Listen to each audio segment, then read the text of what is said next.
আমার আম্মুর হাতের এই মুরগি ভুনাটা এত পরিমাণ টেস্ট হয়, আসলে কি বলবো? অনেক মজা হয়। মানে এত পরিমাণ মজা হয় যে আমার অনেক ভাত খেতে ইচ্ছে করে, বাট আমি খেতে পারি না। আমি ভাত আসলে সবসময় অল্প খেয়ে থাকি। মানে অল্প খেলেই আমার কেন জানি পেট ভরে যায়। অ্যান্ড এই মুরগি ভুনাটার সাথে আমার আম্মু ছোটো মাছ রান্না করেছিল, যেটা আমি একদমই খেতে পারি না ছোটো মাছ।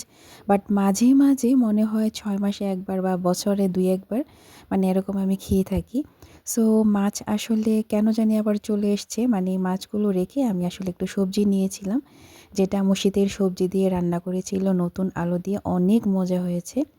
আমি দুপুরে খেয়েছিলাম।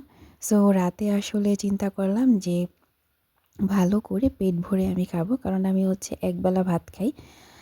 সো এখানে ১ম এই আমি ভালো করে আলু আর ঝোলটাকে ভালো করে মেখে তারপর হচ্ছে, যেহেতু এখন ডিনার করছি আমি, তারপর হচ্ছে আমি ভালো করে মেখে এখন হচ্ছে আমি খেয়ে নিব। যেহেতু রাত তাই আসলে আমি লেবু নিইনি। আমাদের ফ্রিজে অলওয়েজ মানে ৫ কেজি করে লেবু থাকবেই থাকবে। কারণ আমার আব্বু অনেক লেবু খায়। মানে আমরা হচ্ছে দুপুরে রাতে সবসময় লেবু খাই। মানে লেবু, শসা ছাড়া আসলে আমাদের ভাত খাওয়া মনে হয় যে মাসে ১ বার মিস হয়েছে বা এরকম কিছু। আমরা সবসময় খেয়ে থাকি, বাট আমি স্পেশালি এগুলো নেই না। কারণ হচ্ছে আমার এত এগুলো খেতে, মানে এগুলো দিয়ে ভাত খেলে আমার কাছে কেন জানি মনে হয় যে তরকারির টেস্টটা নষ্ট হয়ে যায়। সো আমি মাঝে, মাঝে নিয়ে থাকি। আর এখন যেহেতু ডিনার করছি রাত, তাই হচ্ছে আমি লেবুটা আসলে নিইনি। দুপুরে আসলে খেলে ভালো লাগে লেবু, শসা, সালাদ যাই হোক। কিন্তু রাতে আসলে ভালো লাগে না আমার কাছে কেন জানি। যেহেতু আজকে ডাল নেই, ডালটা থাকলে আমি অবশ্যই নিতাম।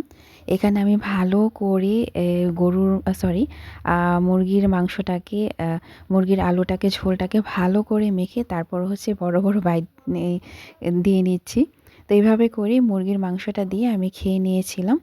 এখন হচ্ছে আমার ছোট মাছ দিয়ে খাবারের পালা। এই যে দেখেন মাংসটা এত পরিমাণ সফট হয়েছে আর সত্যিই অনেক মজা হয়েছে। আম্মুরা আসলে যেভাবেই রান্না করে সে মানে নরমালি মসলা দিয়ে রান্না করলেও দেখবেন অনেক মজা হয়। আমাদের হাতের রান্না এতটা মজা হবে না। এখানে আমার খাওয়া শেষ হয়ে গিয়েছে মুরগির মাংস দিয়ে।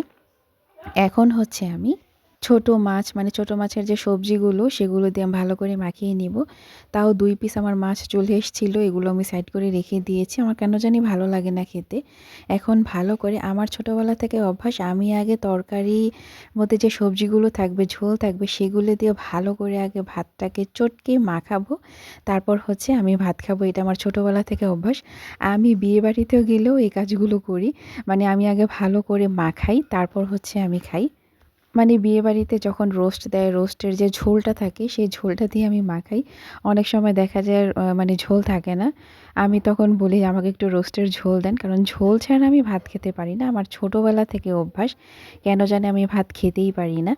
তাই আজকে ঝোলটা একটু কম হয়েছিল, মানে শুকিয়ে গেছে। আম্মু বলল যে তরকারি রান্না করার সময় একটু শুকিয়ে গিয়েছে, তাই আমি আসলে ওইভাবে ঝোল নিতে পারিনি। বাট আমি কিন্তু ডালের মতো করে তারপর হচ্ছে আমি মানে ঝোল নিয়ে থাকি। আমার কাছে খুবই ভালো লাগে। ঝোল ছাড়া আসলে আমি খেতে পারি না কেন জানি। আর ডাল হলে তো কোনো কথাই নেই। ডালটাকে ভালো করে চটকে একদম ডুবো, ডুবো করে তারপর হচ্ছে আমি হচ্ছে ডাল খাই। আমাদের বাসায় সবাই আমরা হচ্ছে অনেক ডাল খেয়ে থাকি। আচ্ছা, আপনাদের কাছে ছোট মাছ ভালো লাগে নাকি বড় মাছ ভালো লাগে? আপনাদের কাছে মানে কোন মাছটা সবচাইতে ফেভারিট? অবশ্যই সেটা আমাকে এই ভিডিওর কমেন্টে আমাকে জানাবেন। আমার আসলে, আমি আমারটা বলি।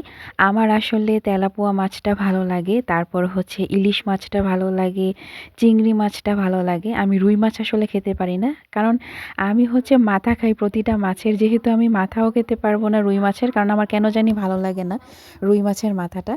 আমার তেলাপোয়া মাছের মাথা অনেক ভালো লাগে, ইলিশ মাছের মাথা অনেক ভালো লাগে, আর হচ্ছে আমার চিংড়ি মাছটা অনেক ভালো লাগে। এই ৩ টা মাছ হচ্ছে আমার খুবই প্রিয়। আপনাদের কোন মাছটা প্রিয়? অবশ্যই আমাকে কমেন্ট করে জানাবেন। So tata.